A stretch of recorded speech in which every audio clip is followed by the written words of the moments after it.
Hello, everybody. My name is Seth Irish, and today I'm going to be going over Carl Wernicke and his contributions to psychology and neuroscience. Throughout this presentation, we're going to explore his life and a lot of his significant achievements and a lot of the lasting impacts that he made on modern psychology and neuroscience today, and how a lot of what he did still holds to what we practice now. So, let's go ahead and start with some background.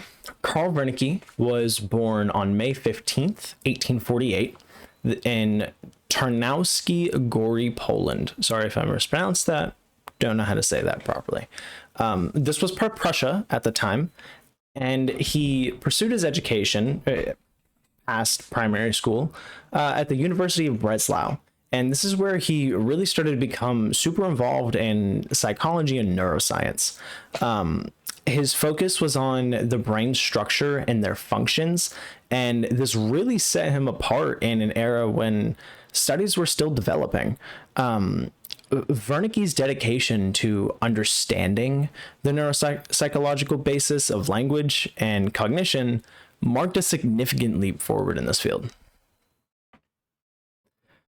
Wernicke is really best known for identifying what we now call the Wernicke's area. And this is just a region in the brain that is responsible for language comprehension and the processing of speech. He observed that damage to this area led to a distinct condition now known as Wernicke's aphasia. This type of aphasia is characterized by fluent but often meaningless speech and significant difficulties in understanding spoken language. You can find this from Binder and Desai in 2011. His theory of aphasia laid the groundwork for a lot of our understanding of how different parts of the brain contribute to complex processes like language. Wernicke's mapping of these brain regions significantly advanced cognitive psychology and neuroscience, influencing both diagnostic and treatment approaches in neurology.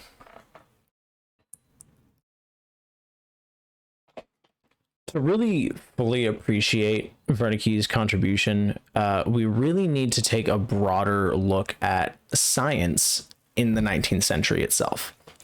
This was an era of a lot of groundbreaking discoveries within science, such as germ theory, which really transformed the medical practices of the time, and implementation of antiseptic techniques in surgery.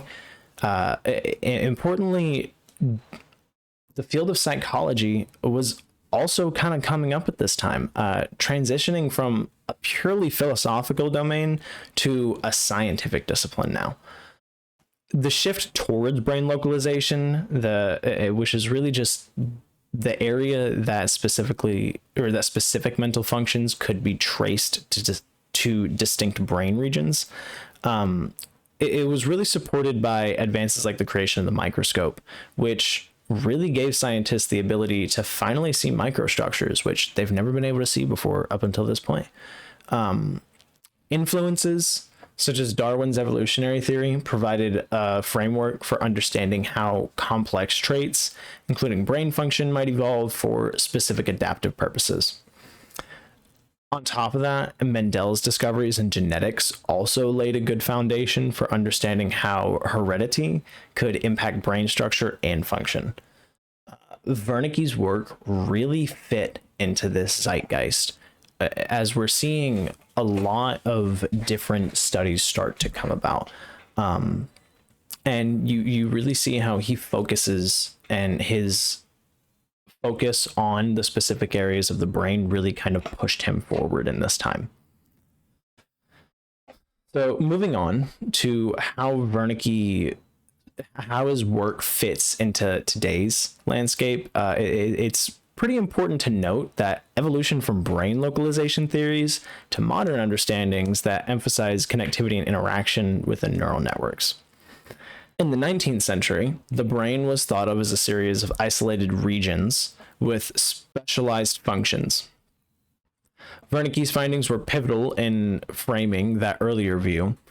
However, recent research, such as that by Haggart in 2014 and Price in 2012, shows that certain brain areas play crucial roles, but complex processes like language involve multiple interconnected brain regions working together.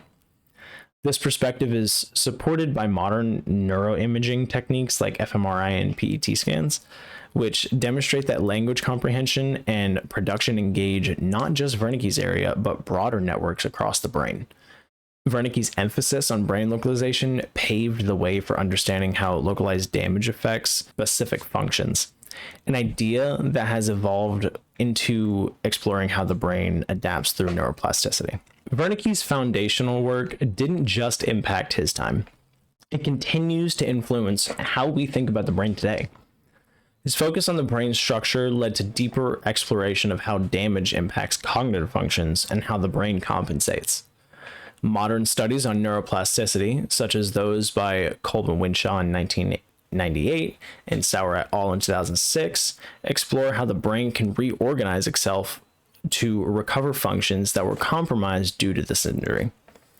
This understanding has significant implications for developing therapies for conditions like stroke and TBIs, where targeted rehabilitation can encourage the brain to adapt and form new pathways. Wernicke's early work laid the groundwork for this forward-thinking approach. So, to summarize Carl Wernicke's contributions to the study of the brain localization, to the study of brain localization and language processing were groundbreaking. His work not only advanced the scientific understanding of language disorders, but also set the stage for modern neuroscientists and psychology.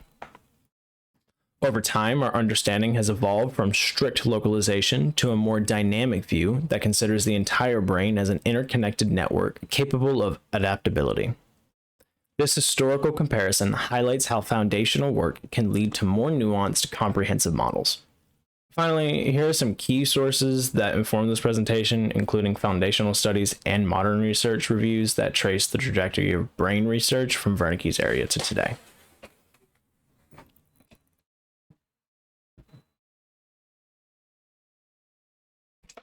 Thank you all for watching.